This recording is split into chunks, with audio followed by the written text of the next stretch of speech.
अपने अनमोल recording studio के शानदार प्रस्तुति।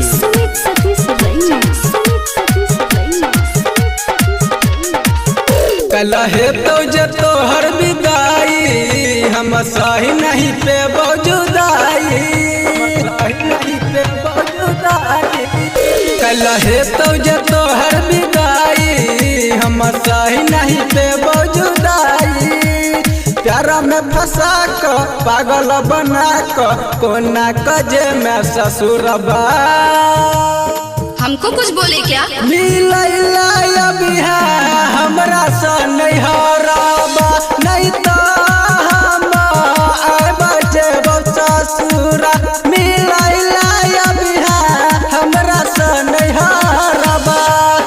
अभी आप सुन रहे हैं अनमोल रिकॉर्डिंग स्टूडियो निर्वापन से।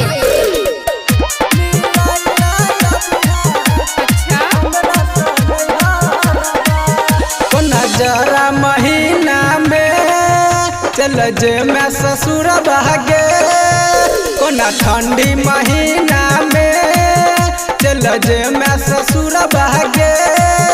नया साल में धोखा जान हम छियो तोहर दीवाना गे। प्यार में फंसा क दिल के दुखा क झूठो के करे नखरा।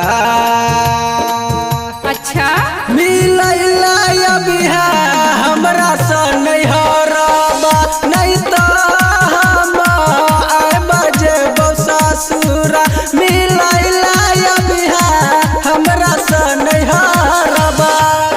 अभी आप सुन रहे हैं अनमोल रिकॉर्डिंग स्टूडियो निर्वापन से।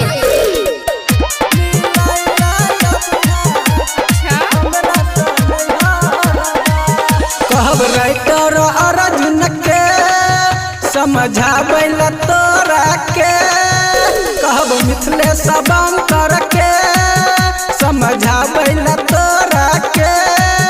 दीपक छै बड़का है हर जान बने तो तोरे में हर के।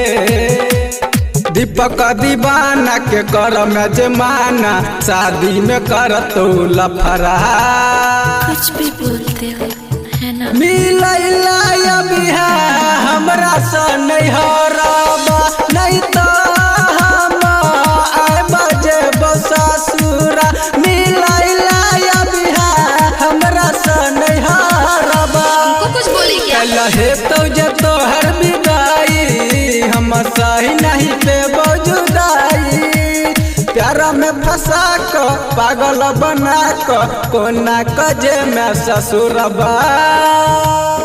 क्या मिलैला बिहा हमरा से नहीं